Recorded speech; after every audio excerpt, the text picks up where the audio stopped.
Olá meus amigos, estamos aqui com mais uma reportagem do Jornal Popular. Estou juntamente com o professor Leandro. Professor Leandro, por que hoje em dia ainda existe preconceito contra os negros, mesmo depois de 130 anos da abolição da escravatura? Primeiramente, precisa-se considerar alguns fatos históricos. Por exemplo, a princesa Isabel, quando ela aboliu a escravidão, ela não fez isso porque ela era boazinha, mas porque ela sofria muita pressão da Espanha e dos países aliados.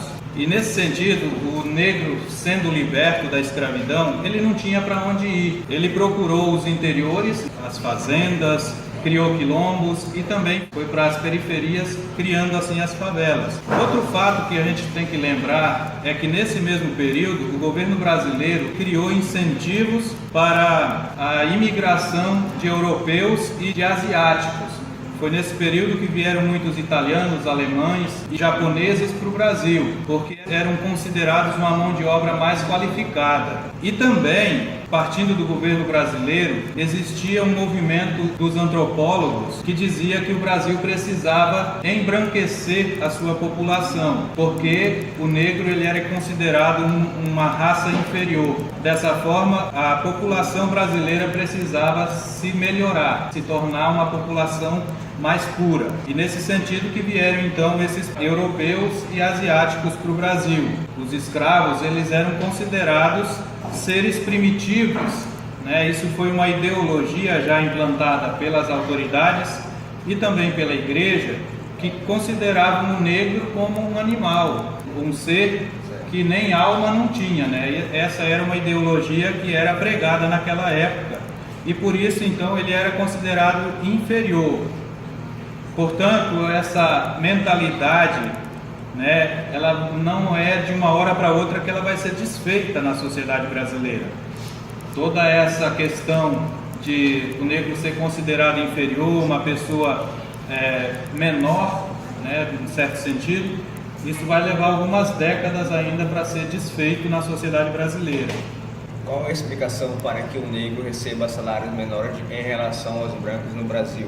No contexto histórico, depois que o negro foi livre da escravidão, estava livre, mas era analfabeto, não tinha terras, não tinha trabalho. Em certa forma, uma situação pior do que quando ele estava morando lá na casa do senhor do escravo. Então, nesse sentido, o negro foi para as periferias, foi para os quilombos e outros lugares. Com o passar do tempo, ele foi conseguindo trabalhos, só que com qualificação inferior, né? Ele não tinha a qualificação para conseguir trabalhos que pagassem igual paga os brancos. Então essa é uma das principais questões porque o negro recebe salários inferiores. Ele vai assumir trabalhos domésticos, trabalhos no campo, trabalhos de mão de obra manual, que faz com que os salários sejam bem inferiores. Essa é uma das questões que faz com que a média salarial do negro seja bem inferior à dos brancos. Uma outra coisa também é que muitos patrões, né, hoje em dia ainda, simplesmente excluem o negro na hora da seleção de pessoal, quando ele vai contratar.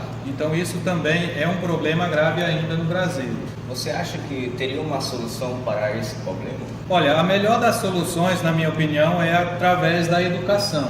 Para equiparar, para que o negro possa ter o mesmo nível de concorrência com os brancos e também de políticas públicas que vá trabalhar lá no início, lá na base da educação escolar, não só a questão das cotas. O sistema de cotas é importante para uma política emergencial, mas ele não vai resolver o problema da questão do negro ao longo prazo. Então, acho que é a educação e as políticas públicas lá no início da vida social de todos os seres humanos, do negro e do pobre principalmente.